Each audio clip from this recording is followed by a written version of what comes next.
कर्ण के बारे में सोचता हूँ, मैं बोलता हूँ कि कर्ण को जितनी ट्रबल मिला है लाइफ में, जितने चैलेंजेस उसको मिला है, उसका 1% भी मेरे को लाइफ में नहीं मिला है। तो आप सोचो कि आप IIT IIM से पास करके आए हो और आप ऑर्गेनाइजेशन में ज्वाइन कर रहे हो और उन्होंने कुछ काम दिया नहीं आपको और बैठा दिया चुपचाप, तो आपको सोचो मन में क्या होगा। बिगिनिंग से एंड तक अगर देखेंगे तो इतनी उसको मार पड़ी है, इतनी डिफिकल्टी हुआ है कि फाइनली अभी भी उसको हम याद करते हैं as one of the best धनुर्धर और सबसे बड़ा दानी है। He has practically in the hearts of the people. Similarly, एक जो कॉन्ट्रैक्टर होता है, आप सोचो कि कितनी डिफिकल्टी उसके लाइफ में होने वाला है। कभी पानी घुस जाएगा, कभी कोविड आ जाएगा, वर्कर्स भाग जाएंगे, कभी फंड्स का क्रंच आ जाएगा, कभी लोकल लोग उसको प्रॉब्लम करेंगे, कभी ट्री कटिंग का प्रॉब्लम आ जाएगा, कभी mobilisation of people would be difficult. तो एक प्रोजेक्ट जो हेड होता है बहुत बड़ा प्रोजेक्ट का, उसको इस टाइप का लीडरशिप क्वालिटी डेवलप करना पड़ेगा खुद को, so that he can ensure that people will be motivated to work. किसी को दे दो 2 साल का काम, वो 1.5 साल में करके दे देंगे, क्वालिटी वाइज ऑल्सो बेस्ट होगा। So that's exactly is happening. Krishna ने बोला, पता है आपको, ये जो शिखंडी है ना, ये अभी मेल है, लेकिन प्रीवियस बर्थ में ही वाज ए फीमेल। उसका नाम था अंबा, और अंबा को उन्होंने काफी इंसल्ट किया था क्योंकि उन्होंने अंबा को किडनैप कर दिया था उनका ब्रदर का शादी के लिए। तो एक प्रोजेक्ट इंजीनियर को सोचना पड़ेगा कि अगले 2 महीने के अंदर क्या प्रॉब्लम आने वाला है। अरे मेरा जो फंड है वो खत्म होने वाला है, let me see how fund would be coming from now. जैसे एक कॉन्ट्रैक्टर को या फिर एक बड़ी कंस्ट्रक्शन कंपनी के मैनेजर को अपनी टीम के परफॉर्मेंस को अगर मैक्सिमाइज करना है तो उसको क्या करना चाहिए? तो उससे हमको लर्न करना है कि अगर आपके पास कोई ब्राइट इंजीनियर्स हैं या ब्राइट वर्कर्स हैं, उनको आप जितनी क्वालिटी काम देंगे ना, they will be more and more motivated. जब नेगोशिएशन कर रहे हो, कुछ तो लेके जा रहे हो, नेगोशिएट करूंगा, पर अगर ये फेल हो जाएगा तो फिर प्लान बी भी हमारे पास होना चाहिए, प्लान सी भी होना चाहिए। हो सकता है प्लान बी और सी में काम हो जाएगा। So that's a negotiation skill. Second negotiation skill we need to learn from Yudhishthir. जब वो जंगल के अंदर 10 साल का वनवास में थे, तब वो जंगल के अंदर जाते जाते उनको पानी की जरूरत पड़ गया, तो सब इकट्ठा बैठे। फिर उन्होंने देखा कि छोटा भाई को, सहदेव को या नकुल को भेजा कि जाओ पानी लेके आओ। तो उसने गया और वहां पे यक्ष था, उसको सवाल किया, लेकिन उनका बात नहीं सुना, उन्होंने पानी पी लिया और वहां पे मर गया। तो उसको देखते देखते सहदेव गया, फिर अर्जुन गया, फिर भीम गया, फिर फाइनली वो गए कि क्या हुआ, वो वापस क्यों नहीं आ रहे हैं। तब उन्होंने यक्ष उनको क्वेश्चन पूछा, काफी क्वेश्चन पूछा, तो उन्होंने विथ इंटेलेक्ट नेगोशिएट किया और उन्होंने क्वेश्चन पूछा कि धरती से और भारी कौन सी है, पाप से भारी कौन सी है, ऐसे कई क्वेश्चन पूछा। लेकिन उन्होंने, उनका नॉलेज इतनी अच्छी थी, तो यक्ष जब ये सब आंसर उनको मिला, यक्ष खुश हो गए। बोले कि देखो, एक तो है आप ज्ञानी हो, तो मेरा कहना का मतलब है कि आप जब नेगोशिएशन के लिए जा रहे हो, आपकी सब्जेक्ट नॉलेज इतनी अच्छी होना चाहिए कि दूसरी साइड में जो है वो सैल्यूट करेगा आपको। यार ये तो कंटेंट नॉलेज उसकी इतनी अच्छी है, सब्जेक्ट नॉलेज भी इतनी अच्छी है, तो तब क्या होगा ना, he will also succumb to your pressure and हो सकता है कि आप नेगोशिएशन में जीते। Thank you for watching Imagine Infra podcast. दोस्तों, आपका स्वागत है इमेजिन इंफ्रा में। आज के part 2 of the episode number 8, इसके अंदर हम लोग डिस्कस करेंगे civil contractors, civil construction companies, चाहे वो MSME कंपनी हो या एक बड़ी construction company like L&T, Shapoorji, कोई भी बड़ा डेवलपर हो, उसके एक सीनियर मैनेजर को कैसे महाभारत के लेसन्स को अपनी लाइफ में, अपने बिजनेस में अप्लाई करके फ़ायदा मिल सकता है, आज हम उसके बारे में डिस्कस करेंगे। तो हम कैसे पहचानें कि साइट पर, हमारी कंस्ट्रक्शन साइट पर कौन पांडव है, कौन कौरव है, और हम कृष्णा कैसे बन सकते हैं एक अपने प्रोजेक्ट के अंदर, तो हम कैसे पहचानें, हम उसके बारे में कुछ की इनसाइट्स देवाशीष सतपति सर जो हमारे साथ हैं, उनके साथ हम लोग उनकी नॉलेज से डिस्कवर करने वाले हैं। सो सर, कुछ लेसन्स जो आप सिविल कॉन्ट्रैक्टर्स को आप बताना चाहते हैं फ्रॉम महाभारत। देखिए, सिविल कॉन्ट्रैक्टर्स जो होता है, सबसे बड़ी चैलेंजिंग उसका रोल होता है, काफ़ी उसको ट्रबल फेस करना पड़ता है, बट डिस्पाइट दैट उसको करना है काम। और महाभारत में जो कैरेक्टर है कर्ण, उससे हमको सीखना है।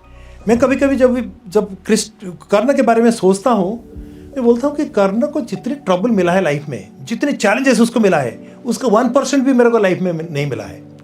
अगर मैं कर्ण के बारे में बताऊंगा, कर्ण जैसे ही when he was born, his mother Kunti washed him away in the water, right? Then he was a son of sun god and his mother was Kunti, who was a Kshatriya, but he was brought up in a jungle by Adhiratha, who was a charioteer, right? अब सोचो, एक राजा का बेटा है और उसकी माँ भी क्षत्रियानी है और रानी है, लेकिन वो जंगल के अंदर ही स्पेंट हिज चाइल्डहुड, राइट? इसके बाद he wanted to know archery skill, तो वो द्रोणाचार्य के पास गया। द्रोणाचार्य ने उसको बोल दिया तुम्हारा क्या है, तुम्हारा आइडेंटिटी बताओ, कहाँ से आए हो। तो बताया कि मैं अधिरथ का बेटा हूँ, ना मैं तुमको सिखाऊंगा नहीं, तुम चलो यहाँ से। तो उन्होंने रिफ्यूज किया उसको धनुर्विद्या सिखाने के लिए। तो फिर कर्ण का दुख यहाँ पे खत्म नहीं हुआ है और उन्होंने गिव अप नहीं किया। इसके बाद उन्होंने परशुराम के पास गया, परशुराम को जाके बोला कि मेरे को धनुर्विद्या सीखना है। तो वहां पे लेकिन उसने झूठ बोला कि मैं एक ब्राह्मण हूं। अच्छा, राइट। और जब विद्या सीखने का बाद जब उनको पता चला परशुराम जी को कि वो झूठ बोला है, वो ब्राह्मण नहीं है, तब उन्होंने उसको ही कर्स्ड हिम, शाप दिया कि तुमने मेरा जो दिव्यास्त्र मेरे से सीखे हो, जब तुमको सबसे ज्यादा जरूरत पड़ेगा तब ये काम में नहीं आएगा तुम्हारा, तुम भूल जाएगा कि दिव्यास्त्र कैसे चलाना है। फिर भी कर्ण इसमें he did not give up, वो छोड़ा नहीं। जब पांडव और कौरव उनका ट्रेनिंग खत्म हुआ अंडर द्रोणाचार्य, फिर there was a show of strength, मतलब कैसे उन्होंने क्या सीख के आए हैं। तब भीष्म पितामह, उनका कृपाचार्य सब बैठे थे उनका सामने, उनका हुआ।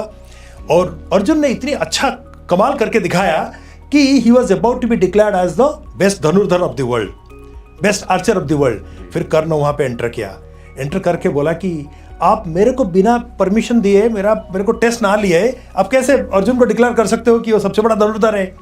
तो उन्होंने पूछा तुम कौन हो, बताओ जरा, कहां से आए हो, तुम्हारा पिताजी कौन है, तुम्हारा माताजी कौन है। लेकिन उसके पास कोई आंसर नहीं था, लेकिन उसने गिव अप नहीं किया, उसने छोड़ा नहीं।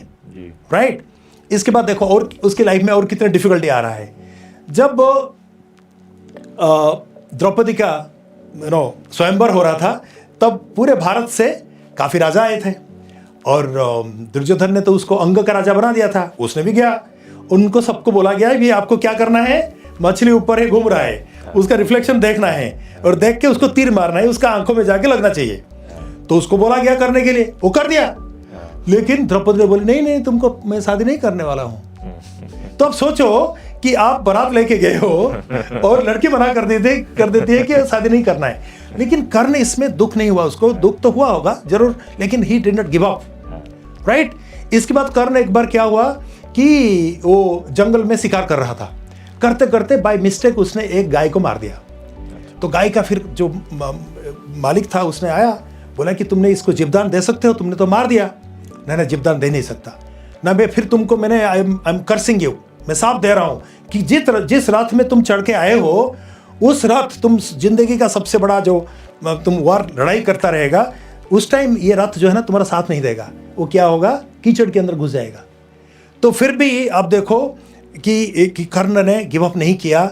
और जब अर्जुन का पिताजी इंद्रदेव, जब उनको पता चला कि ये तो मेरा बेटे को चैलेंज देने वाला है, मेरा बेटा तो सबसे बड़ा धनुर्धर है, तो उनको पता था कि ये बड़ा बड़ा दानी है।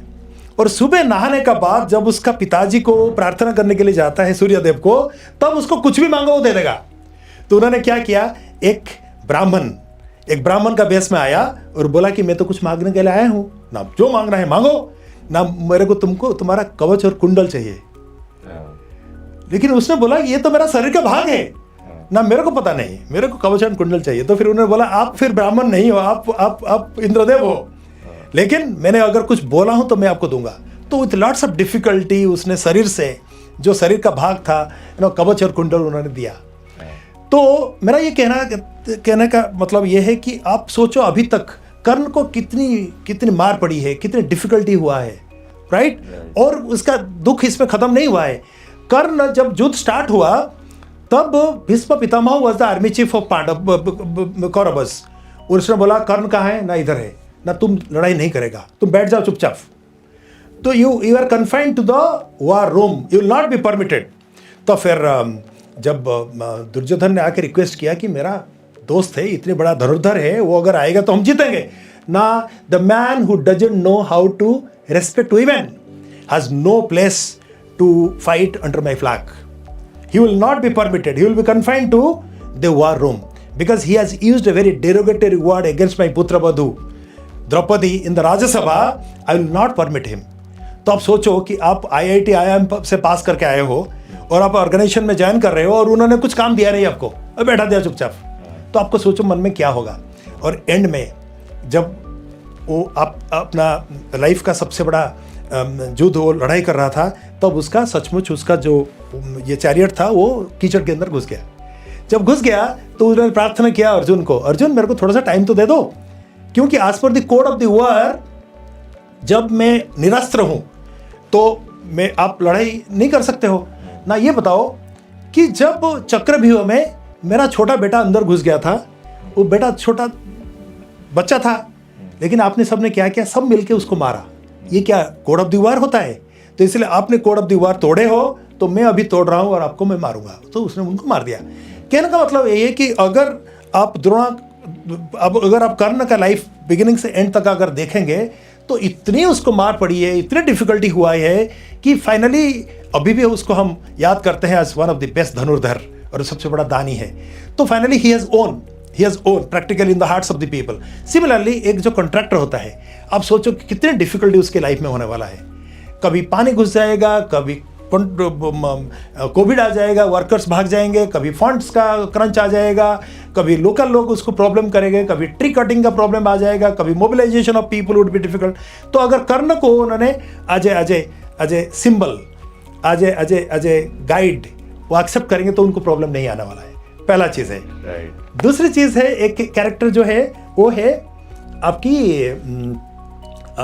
Krishna was a transformational leader. ठीक है, there are two kinds of leader, one is transactional leader, another is transformational leader. Transactional leader क्या करता है, जो आता है उसको आराम से उसी को इंप्लीमेंट कर देता है और कुछ सोचता नहीं, आगे कुछ नहीं सोचता है। बट ट्रांसफॉर्मेशनल लीडर जो होते हैं वो क्या करते हैं, they create a compelling vision for the entire people, they create innovation, they bring innovation, they create they ensure people will think. He thinks, and he also ensures that people are going to think creatively, and he coaches and mentors also people, right? And in the process he brings changes in the minds of the people. Krishna ने वही किया।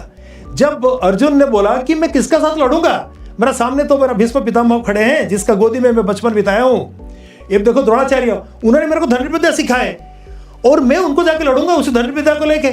नहीं, मैं लड़ नहीं सकता, right? उसने ये भी बोल दिया कि देखो दुर्योधन, वो हम ठीक है हमारे साथ कपट किया, लेकिन मेरा तो भाई है ना, तो मैं उनके साथ लड़ नहीं सकता। लेकिन कृष्ण ने उसको समझाया कि देखो तुम्हारा एक ड्यूटी होता है, मैं यहाँ पे आया हूँ धर्म एस्टैब्लिश करने के लिए, तो तुम्हारा बहुत बड़ा रोल है मेरे को सपोर्ट करने के लिए, ठीक है? तो ये भीष्म पितामह को, don't see him as your Bhishma Pitamah, he is your enemy in the war room, in the war field, he is your enemy, don't look towards him as your Pitamah. तो उन्होंने एक चेंजेस लाया, ट्रांसफॉर्मेशन लाया। तो एक प्रोजेक्ट जो हेड होता है बहुत बड़ा प्रोजेक्ट का, उसको इस टाइप का लीडरशिप क्वालिटी डेवलप करना पड़ेगा खुद को, so that he can ensure that people will be motivated to work and they will also deliver quality job and in on time or before time, so that you will be getting repeat business also from the customers, right. And message will spread, जैसे अभी NBCC का message spread कर रहा है, NBCC को दे दो 2 साल का काम, वो 1.5 साल में करके दे देंगे, क्वालिटी वाइज ऑल्सो बेस्ट होगा। So that's exactly is happening because of the transformational leadership of my boss, that is our CMD mister Swamy. Third thing which I will mention to learn from Arjuna, एक time management का एक concept है, उसको कहते हैं time management में there are something which are called urgent and important, then there is come to urgent but not important, then third is not urgent but important, fourth is not urgent not important. ठीक है, कुछ चीज हमारा जिंदगी में कुछ होता है जो हम उसको नेग्लेक्ट करते हैं till urgent comes, so at one point of time it is important but हम वेट करते हैं, नेग्लेक्ट करते हैं till it becomes urgent as well as important. ठीक है, महाभारत में क्या हुआ कि जब Bhishma Pitamah was creating lots of trouble for Pandavas, फिर उन्होंने सोचा कि क्या किया जाए, तो उन्होंने फिर सोचा कि how to eliminate Bhishma from the battlefield. तो फिर कृष्ण ने एक स्ट्रैटेजी बनाया, स्ट्रैटेजी बना के तो उन्होंने बोला, आपको याद है, उन्होंने पूछा टू युधिष्ठिर, जब युद्ध होने से पहले आपने उनका आशीर्वाद लेने के लिए गया था, क्योंकि वो आपका भीष्म पितामह है, क्योंकि उनका साथ लड़ाई करने वाला है वो, और उन्होंने आपको क्या बोला था, विजय भव बोला था या नहीं बोला था? इसका मतलब वो चाहते हैं कि आशीर्वाद तुमको दिए हैं कि तुम युद्ध में जीतेगा। लेकिन अभी वो क्या कर रहे हैं, he standing in between the victory and you, है ना। तो इसीलिए उनको तो हमको रास्ता बनाना पड़ेगा, बताना पड़ेगा कि how he will be eliminated. वैसे भी उनका पास इच्छा मृत्यु भी है, वो तो खुद मरेंगे नहीं जब तक खुद नहीं चाहेंगे। तो आप एक काम करो, अर्जुन और युधिष्ठिर तुम दोनों जाओ और उनको जाके शाम को आज मिलो उनसे और उनको वापस करने के लिए बोलो कि आपने जो आशीर्वाद हमको दिया था ना विजय बाबू, हम वापस करने के लिए आए हैं। तो उन्होंने बोला फिर क्या होगा ना, जाओ तो सही, जाओ जाओ जाओ। तो उन्होंने जाके बोला कि हम वापस करने के लिए आए हैं। तो फिर भीष्म पितामह ने बोला क्यों, मेरे से नाराज हो क्या तुम, मैंने जो तुमको आशीर्वाद दिया हूँ वापस लेना चाहते हो, मैं वापस लेना। लेकिन एक चीज सुनो, जो मैं एक बार देता हूं ना वापस नहीं लेता हूं, राइट। तो इसका मतलब मैंने एक मिस्टेक किया हूं, अभी तुमको बताना पड़ेगा कि how I will be eliminated from the battlefield, मैं बैटलफील्ड से अलग कैसे होऊंगा, मैं तुमको बताना पड़ेगा मेरे को। तो उन्होंने फिर बता दिया, अगर कोई नारी मेरा सामने आ जाएगी तो फिर मैं I will renounce all my arms and ammunitions. तो उन्होंने बोला कि यार आप बताइए ये नारी कैसे आ सकता है, आपने तो कोड बनाए हो रूल्स कि नारी इसमें युद्ध में नहीं जा सकता है ना, आपको किसने भेजा है बोलो। तो उन्होंने बोला हमको कृष्ण ने भेजा है ना, उसको जाओ बोलो, पूछो एक नारी कैसे आएगा। तो फिर वो गए, फिर कृष्ण ने बोला पता है आपको ये जो शिखंडी है ना ये अभी मेल है, लेकिन प्रीवियस बर्थ में ही वॉज ए फीमेल, उसका नाम था अम्बा। अच्छा। और अम्बा को उन्होंने काफी इंसल्ट किया था क्योंकि उन्होंने अम्बा को किडनैप कर दिया था उनका ब्रदर का शादी के लिए। ब्रदर था विचित्र विजय उसका नाम था। अच्छा। उसका शादी के लिए ये काशी की 3 जो बहन है, अम्बा, अंबिका, अंबालिका, ये तीनों को उन्होंने किडनैप कर लिया था। फिर अम्बा को किडनैप करने के बाद अम्बा ने बोली कि नहीं, I have a love with one king called Selvaraj, तो उन्होंने उसको छोड़ दिया। फिर अम्बा जाके बोले सेल्वराज को मेरे को शादी करो, उसने मना कर दिया। मना करने के बाद फिर उन्होंने आया भीष्म पितामह के पास। भीष्म पितामह ने बोला नहीं, मैं तो आजन्म ब्रह्मचारी हूँ, मैं शादी नहीं कर सकती। तो फिर उन्होंने क्या हुआ, फिर उन्होंने बोला कि अगर आपने इतनी इंसल्ट मेरे को किया तो मैं आपको साफ दे रहा हूँ कि I will be the reason, I will take birth after birth after birth after birth, but I will be the reason for your death. तो अभी वो शिखंडी होके जन्म लिए है। तो जब शिखंडी उनका सामने आ जाएगा तो he will not look towards Shikhandi as a male, he will look towards Shikhandi as a female. तो एग्जैक्टली वही हुआ, with precision they implemented. And Arjun wait कर रहा था ये अपॉर्चुनिटी को। जैसे ही उन्होंने आर्म्स एमुनेशन तो छोड़ दिया तब he started putting arrows on his body, and in the process he went for Sarasajya. So this is coming under the category of important but not urgent. Means ये important था कैसे भीष्म पितामह को eliminate करना है, बट अर्जेंट नहीं था। But अगर उन्होंने नेग्लेक्ट कर दिया होता, शायद 2 दिन के अंदर भीष्म पितामह सारे पांडव का सेना को खलास कर दिए होते, मार दिए होते। It would have been urgent as well as important. तो एक प्रोजेक्ट इंजीनियर को सोचना पड़ेगा कि अगले 2 महीने के अंदर क्या प्रॉब्लम आने वाला है। अरे मेरा जो फंड है वो खत्म होने वाला है, let me see how fund would be coming from now, instead of waiting कि सारे फंड खत्म होने के बाद जाके मैं हाथ जोड़ूंगा किसके पास। नंबर 1। सेकंड है, मान लीजिए कोई सप्लाई है, सरिया का सप्लाई है या रेता का सप्लाई है या रेडी का सप्लाई है, इसका सप्लाई मान लीजिए कहाँ से कहाँ स्ट्राइक हो गया, आ नहीं रहा है। तो he has to plan in advance कि बिफोर इट बिकम्स अर्जेंट कि मेरा काम रुक जाएगी तो फिर उससे पहले मैं काम कर लूँ। तो that's a very beautiful learning on time management for all the project managers, right. So these are the 2 things I have mentioned about transformation. 3 things I have mentioned about transformation leadership, like Krishna. Second, time management, which Arjuna implemented.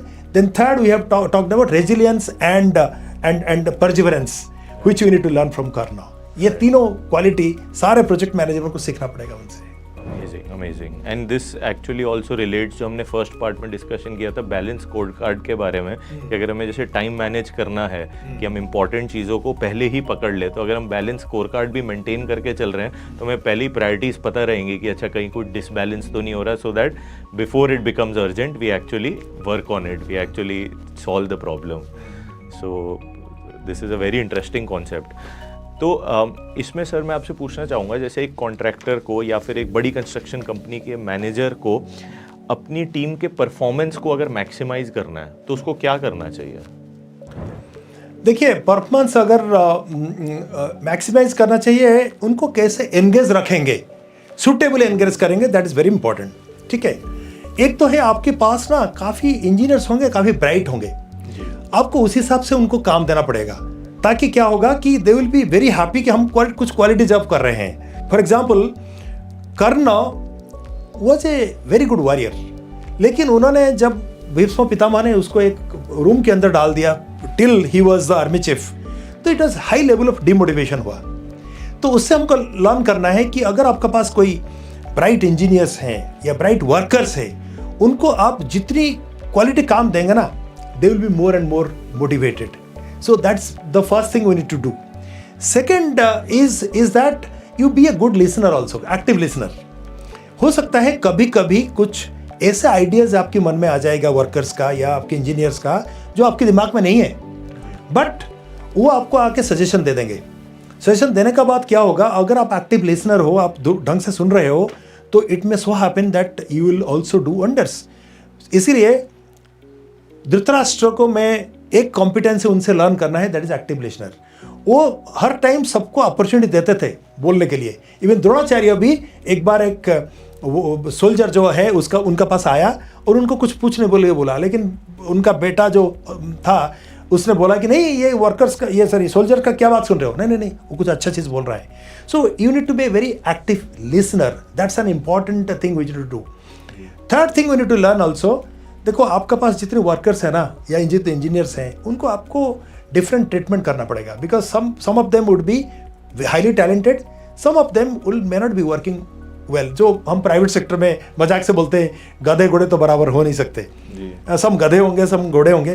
तो जब तक आप जो आपके घोड़े हैं उनका motivate regularly नहीं करेंगे, उनको फेलिसिटेट नहीं करेंगे, उनको सबके सामने बाबा नहीं देंगे, उनको ग्रोथ नहीं देंगे, तब तक वो आपके पास रोकेंगे नहीं, फिर निकल जाएंगे.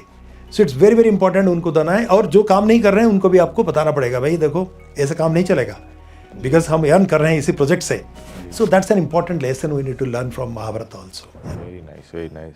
एंड इसमें आई एम श्योर एनबीसीसी के अंदर HR would be the department that would be making sure of all this जो आपने बताया. Yes, we have very established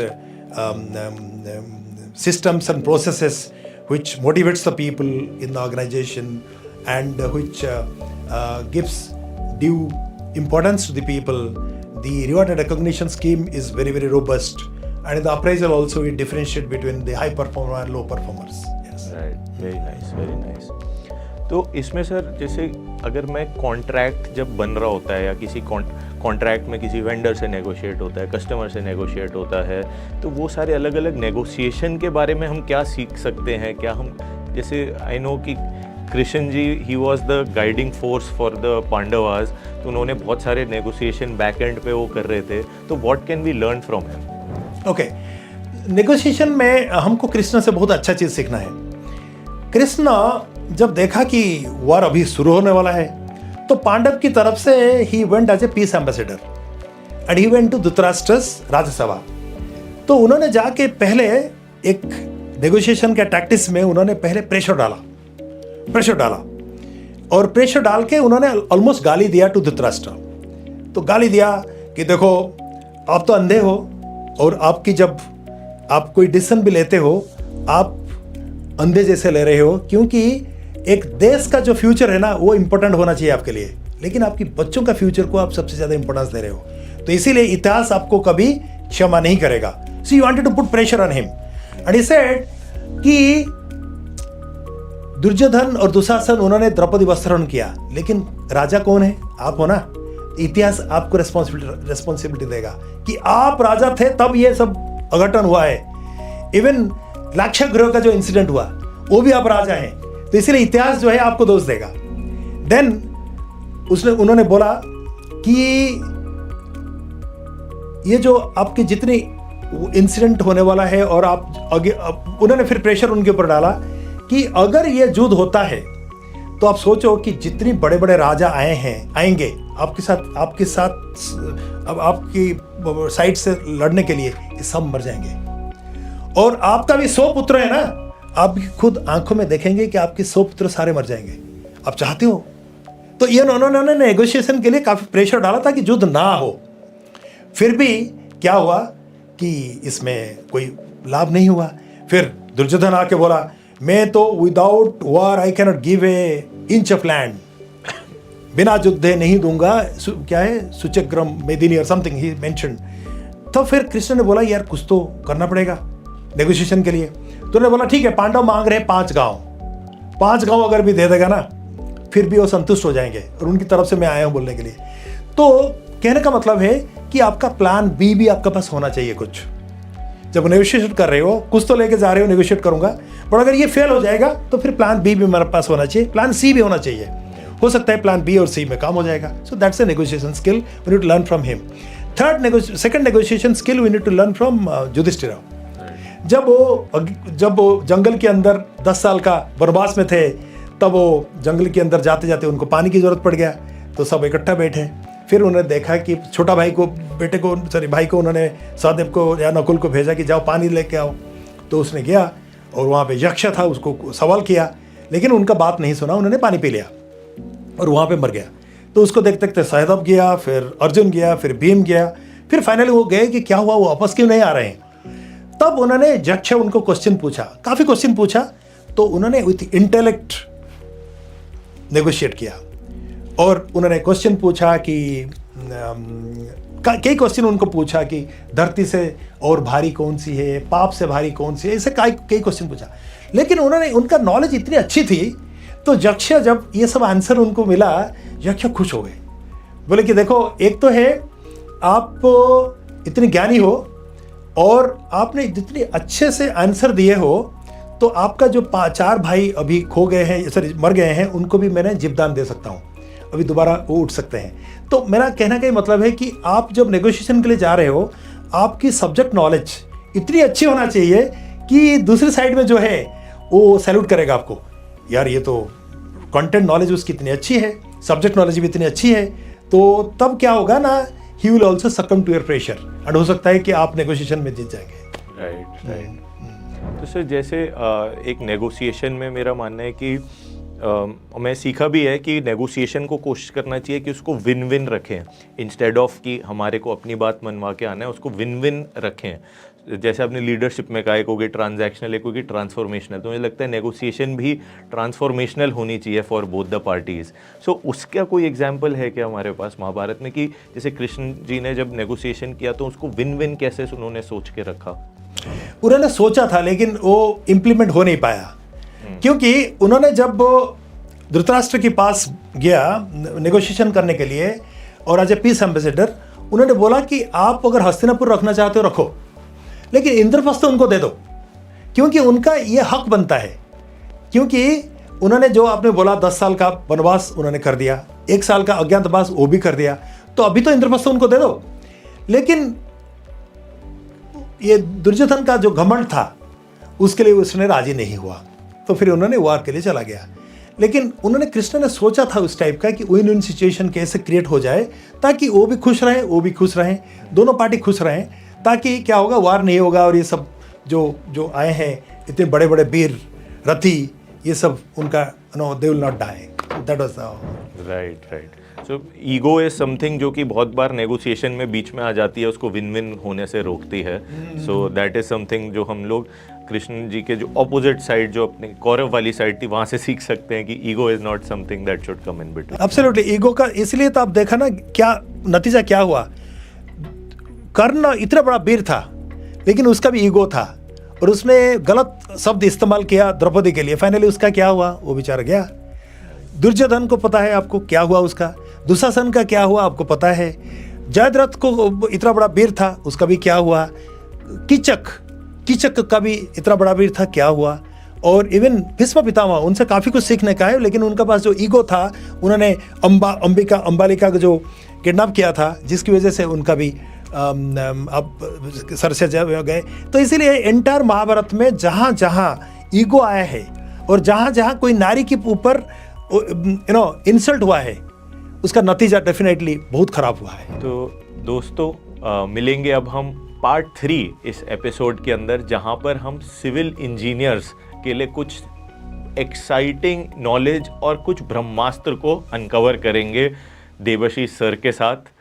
और अगर आपको उसका अपडेट चाहिए तो आप डेफिनेटली अभी के अभी सब्सक्राइब बटन ज़रूर क्लिक करें, जिससे कि आपको पता चले नेक्स्ट एपिसोड कब आ रहा है। तब तक stay strong, build strong, build smart.